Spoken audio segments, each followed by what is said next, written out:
అందరికీ నమస్తే మాస్టర్స్. నా పేరు మాధవి. బ్రహ్మర్షి పితామహ పత్రిజీ గారికి, వంశీ మాస్టర్ గారికి, ప్రవీణ మేడం గారికి నా ఆత్మ ప్రణామాలు. కర్మ బుక్ రచయిత అయిన టార్కం గారికి నా ఆత్మ ప్రణామాలు. మనం ఈరోజు కర్మ ఎంపిక అనే చాప్టర్ గురించి తెలుసుకోబోతున్నాం ఫ్రెండ్స్. మనం కర్మను ఇప్పుడు సృష్టించిన అది ఎప్పుడు ప్రత్యక్షీకరింపబడుతుంది అన్న సంగతిని మాత్రం కాల నియమం నిర్ణయిస్తుంది. ఎప్పుడు సృష్టించబడేది అనేది మన చేతుల్లో లేదు, కాలం చేతుల్లో ఉంది. ఇప్పుడు మనం చేసిన కర్మ యొక్క ఫలితం సృష్టించబడటానికి కాలం చేతుల్లో ఉన్నది. ప్రతి ఒక్క చర్యకు ప్రతిచర్య వెంటనే ఏర్పడదు, లేదా ప్రతి కారణానికి పరిణామం వెంటనే ఉత్పన్నమవ్వదు. చర్యకు ప్రతిచర్య వెంటనే ఏర్పడదు, కారణానికి పరిణామం కూడా వెంటనే ఏర్పడదు. అంటే కదా, ఇప్పుడు చర్య అంటే ఒక్కొక్క విధంగా ఉంటుంది అని చెప్తాడు, తర్వాత చెప్తాడు. కానీ కర్మలో అంతర్లీనంగా ఉన్న కాల నియమం అనేది సమయాన్ని నిర్ణయిస్తుంది. నిన్న మనం చెప్పుకున్నాం కదా, అంతర్లీనంగా ఉన్న కాలం అది కర్మ నిజులు అయినా అయి ఉండొచ్చు. కర్మ అనేది ఒక్కోసారి 5 జన్మల తర్వాత తీర్చబడవచ్చు, ఒక్కోసారి 3 నెలల్లో అనవచ్చు, ఒక్కోసారి వెంటనే కూడా సంభవించవచ్చు. కర్మ ప్రత్యక్షీకరింపబడే కాలాన్ని తెలుసుకోవటం అనేది మన సామర్థ్యానికి మించిన పని. అంటే అదేదో తెలుసుకుందామంటే కుదరదు, అది మన సామర్థ్యానికి మించింది. అది సమూహ, దేశ, గోళ, విశ్వకర్మలను కూడా కలిపి మన వ్యక్తిగత కర్మను గణించి గణనయంత్రంలోకి చేరి ఉంటుంది. కనుక దానిని మనం గణన చేయలేము. ఎవరు చేయలేరు. మన సామర్థ్యానికి అది అంత చిక్కదు. కర్మ అనేది చివరిది అని, దానిని మార్చగలిగేది ఏదీ లేదని ఒక అభిప్రాయం ఉంది. కానీ అది మూఢ భావన. మనం మన కర్మను మార్చుకోవచ్చు, దానిని మెరుగుపరుచుకోవచ్చు. ఇప్పుడు మనం చేస్తుంది అదే కదా. ఫ్యూచర్ లో మనకి కర్మ రాబోతుందని చూసినప్పుడు క్షమాపణ చెప్పుకొని రియలైజ్ అయ్యి అన్ని చేశాక ఫ్యూచర్ లో రాబోయే కర్మ మారిపోతుందా లేదా? మార్చుకోవచ్చు, ఇంకేంటి మెరుగుపరచవచ్చు. మెరుగుపరుచుకోవచ్చు. అంటే కర్మ రెండింటికి డిఫరెన్స్ ఏందో మరి. త్యాగపూరిత సాహసోపేత చర్యలతో దానిని సమూలంగా తుడిచిపెట్టవచ్చు. అంతే కదా, మూలం నుంచి తీసేయండి అంటాం. మనం మూలంలో ఉన్న దుర్గుణాలన్నింటినీ మార్చుకుంటున్నామా లేదా? అదే మీరు కనుక వివేకంతో, త్యాగంతో జీవిస్తే తీవ్రమైన చెడ్డ కర్మతో కూడుకున్న భయంకర సందర్భం కూడా మృదువైన స్నేహ పరిపక్వంగలగా కనిపిస్తుంది. పరిపక్వంగా కనిపిస్తుంది. మళ్ళీ చదవలేదు. చూడండి, స్నేహంగా మారుతుందని చెప్తున్నాడు. పరిష్వంగంలా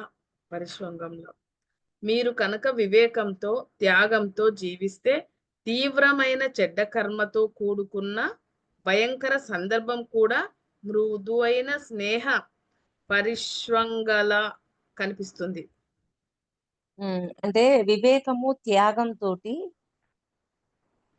స్నేహంగా మార్చేయచ్చు. ఇప్పుడు ఒక దుష్కర్మ ప్రభావంతో వాళ్ళు మన దగ్గరకు వచ్చారు, మనం వాళ్ళకి హాని చేస్తున్నాము. హాని చేయటం వల్ల వాళ్ళు ఈ జన్మలో మన దగ్గరకు వచ్చారు. మన దగ్గరకు వచ్చినప్పుడు గతంలో చేసిన హానికి మనం క్షమాపణ కోరుకున్నాం, కానీ వాళ్ళు క్షమించట్లా.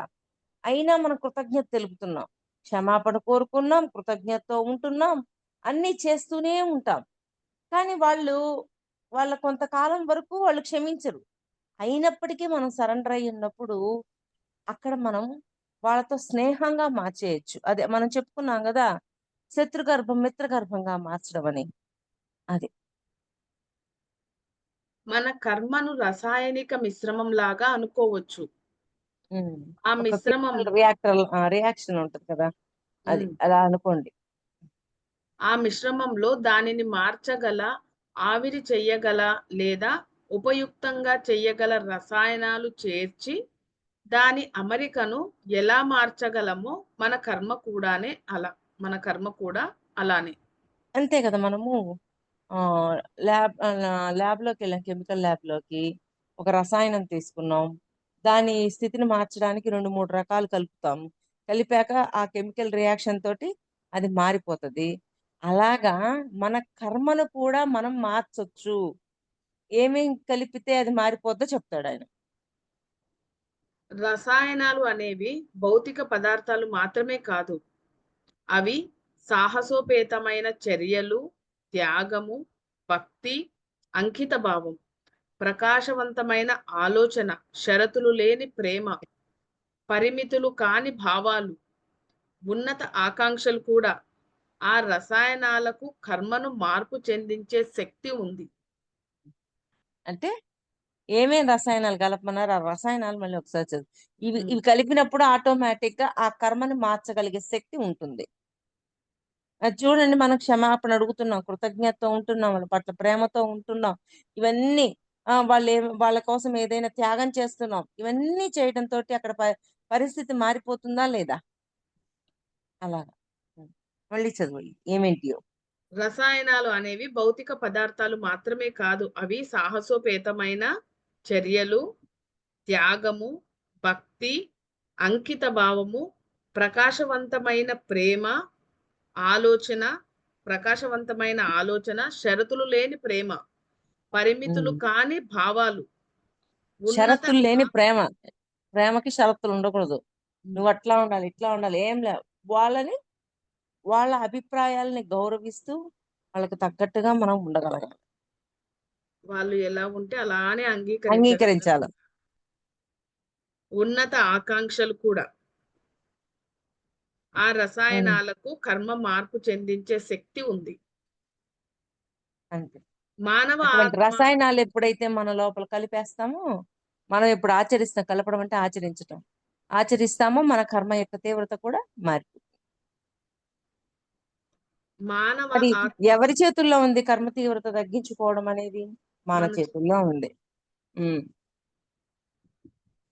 మానవ ఆత్మ, ఆత్మ అంటే అతను లేక ఆమె అంతరాత్మ ప్రబోధం గుర్తించినప్పుడు, అప్పుడు మాత్రమే చిరంజీవత్వం పొందుతుంది.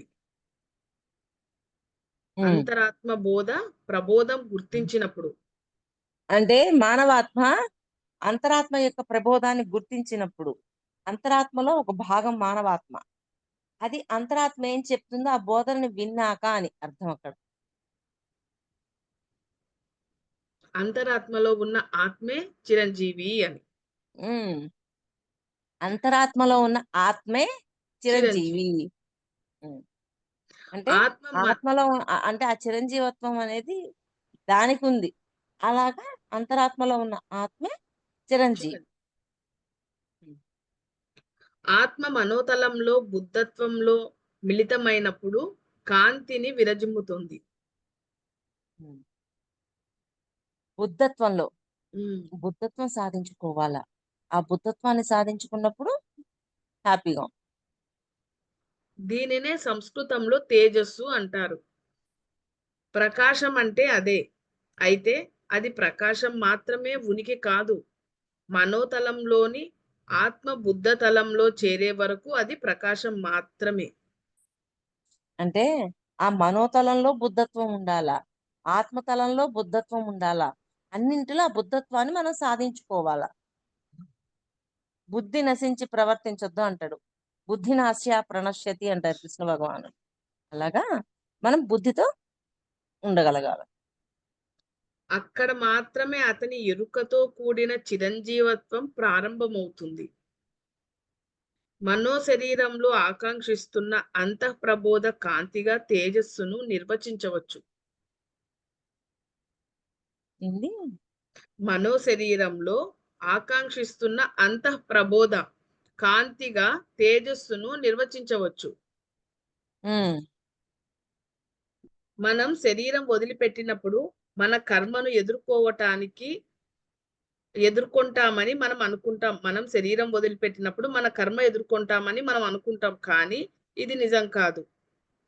మనం భౌతిక తలంలో మళ్ళీ జన్మ తీసుకున్నప్పుడు మన గత కర్మను తీర్చుకుంటాము. అంటే శరీరం వదిలిపెట్టగానే మళ్ళీ మిగిలిన కర్మ అక్కడ అనుభవిస్తాము అని అనుకుంటున్నాం. పాయింట్ బాగా అర్థం చేసుకోండి. కానీ మళ్ళీ శరీరం తీసుకున్నప్పుడు ఆ కర్మ మళ్ళీ ఎంట్రీ అవుతుంది. ఆ పాయింట్ మళ్ళీ చదువు. మనం కర్మ వదిలిపెట్టినప్పుడు, మనం శరీరం వదిలిపెట్టినప్పుడు మన కర్మను ఎదుర్కొంటామని మనం అనుకుంటాం. శరీరాన్ని వదిలిపెట్టి వెళ్ళిపోయాము. వెళ్ళిపోయాక కర్మను ఎదుర్కొంటాము అని అనుకుంటున్నాం. హాస్టల్ గా అనుభవిస్తున్నాము అని అనుకుంటున్నాం. అది కూడా ఏం లేదని చెప్తున్నాడు ఆయన. కానీ అది నిజం కాదు. మన భౌతిక తలంలో మళ్ళీ జన్మ తీసుకున్నప్పుడు మన గత కర్మ తీర్చుకుంటాము. ఇప్పుడు 10% కర్మ ఉంది. దాంట్లో ఈ జన్మలో 5% క్లియర్ చేసుకున్నాం. చనిపోయాం. చనిపోయాక హాస్టల్ గా 5% క్లియర్ చేసుకుంటాం అనేది లేదు. మరలా జన్మ తీసుకున్నప్పుడు మిగిలిన 5% క్లియర్ చేసుకుంటాం. అంటే ఆత్మతలంలో కర్మను మనం క్లియర్ చేసుకోలేమంటారా? అదే కదా చెప్తున్నారు ఆయన. కొంతమంది కళలో మేము అనుభవించేసాము అంటారు. అంత సీన్ లేదు ఇక్కడ. ఇక్కడ ఈ పాయింట్ ద్వారా అది మనం గుర్తుపెట్టుకోవచ్చు బాగా. ఆయన అంటే టార్కం గారు చెప్పిన దాన్ని బట్టి మనకు అర్థమవుతుంది. మన మరణం తర్వాత మన త్యాగాలు, ఫలాలను ఆస్వాదిస్తాము. గతించిన జీవితంలోని గుర్తింపు పొందని త్యాగాల ఫలితాలు మరణాంతరం గ్రహిస్తారని ఉపదేశం చెప్తుంది. గతించిన జీవితంలోని గుర్తింపు పొందని త్యాగాల ఫలితాలు మరణాంతరం గ్రహిస్తారని ఉపదేశం చెప్తోంది. తర్వాత పూర్తిగా పదార్థవాదులకైనా సరే వాళ్ళు పొందవలసిన ప్రతిఫలం ఏదీ లేక చైతన్యరహితంగా ఆశీర్వాదాన్ని, విశ్రాంతిని కోల్పోవటం అనేదే శిక్ష. ముందులైన ఇలా విడివిడిగా చదువు. గతించిన జీవితంలోని గుర్తింపు పొందని త్యాగాల ఫలితాలు మరణాంతరం గ్రహిస్తారని ఉపదేశం చెబుతోంది. అంటే కొన్ని గుర్తించలేము. కొన్ని త్యాగాలు చేస్తుంటాం. వాటి యొక్క ఫలితాలను మనం గుర్తించలేము. కానీ చనిపోయిన తర్వాత పైకి వెళ్ళాక చూడు నువ్వెంత గొప్ప పనులు చేశావో అని రికార్డ్ వేసి చూపిస్తారు. అది పూర్తిగా పదార్థవాదులకైనా సరే, పదార్థవాదులు అంటే ఎవరక? చదువు. పదార్థవాదులకైనా సరే వాళ్ళు పొందవలసిన ప్రతిఫలం ఏదీ లేక చైతన్య రహితంగా ఆశీర్వాదాన్ని, విశ్రాంతిని కోల్పోవటం అనేదే శిక్ష. అంటే ఆశీర్వాదాన్ని వీటన్నింటినీ పదార్థంతో పోల్చాడు ఆయన. భౌతిక శరీరాన్ని అంటారా? మళ్ళీ ఒకసారి చదవాలి.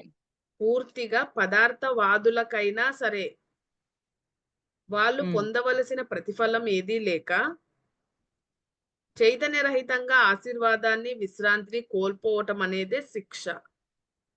అంటే వాళ్ళు ఇంకా ఎన్లైట్ అవ్వలేదు. ఎన్లైట్మెంట్ కాని వాళ్ళ సంగతి చెప్తున్నారు ఆయన. వాటి నుంచి ఏమీ పొందలేరు కదా, అదే వాళ్ళకున్న శిక్ష. ఇప్పుడు చైతన్యం వృద్ధి చెందింది, ఆటోమేటిక్ గా ఎన్నో పుణ్యకర్మలు చేశారు, ఎన్లైట్మెంట్ పొందారు, వాళ్ళకన్నీ అందించబడతాయి కదా. అలాగా ఎన్లైట్మెంట్ లేని వాళ్ళకి ఏం అందించబడతారు? ఏమి అందించబడదు కదా. అదే వాళ్ళకి శిక్ష. అప్పుడు అర్థమవుతుంది, ఒరే నేను ఇన్ని పనులు చేసినాను కదా, ఈ పనుల యొక్క ఫలితం ఇలా ఉందా అని వాడికి అర్థమవుతుంది. ఏది ఇస్తే అది పొందుతామా అనే క్లారిటీ వస్తుంది. కర్మకు కూడా అసాధారణమైన అర్థం ఉంది. మనం చేసే పనులు, మన దేశము, మానవ జాతి చర్యలే మన కర్మగా మారతాయని మనం తరచూ అనుకుంటాము. ఏంటి? కర్మకు కూడా అసాధారణమైన అర్థం ఉంది. మనం చేసే పనులు, మన దేశము, మానవ జాతి చర్యలే మన కర్మగా మారతాయని మనం తరచూ అనుకుంటాము. అంతే. కానీ ఆ నిర్ధారణ సంపూర్ణం కాదు. సారీ. కర్మకు కూడా అసాధారణమైన అర్థం ఉంది. మనం చేసే పనులు, మన దేశము, మానవ జాతి చర్యలే మన కర్మగా మారతాయని మనం తరచూ అనుకుంటూ ఉంటాము.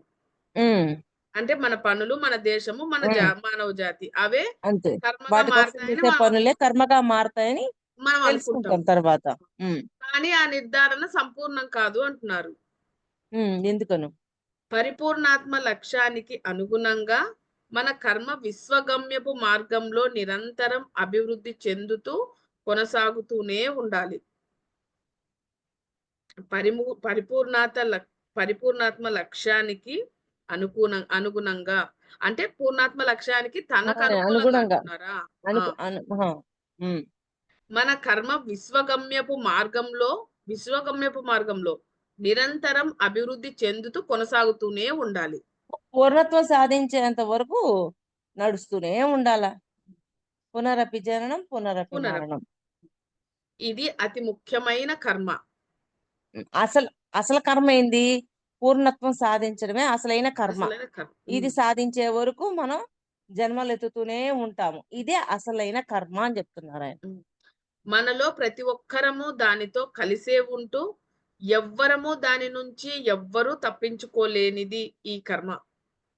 ఎవ్వడు ఎందుకంటే 0 క్లాస్ చదివేవాడు 1 క్లాస్ చదివి ఎవరైనా సరే పూర్ణత్వాన్ని సాధించాల్సిందే ఫైనల్ గా. అందుకే ఎవరు ఎక్కువ కాదు, ఎవరు తక్కువ కాదు అనే ఒక స్టేట్మెంట్ వచ్చింది. ఎందుకంటే ఎంతటి వాడైనా సరే పూర్ణత్వాన్ని సాధించాల్సిందే. ఓకే.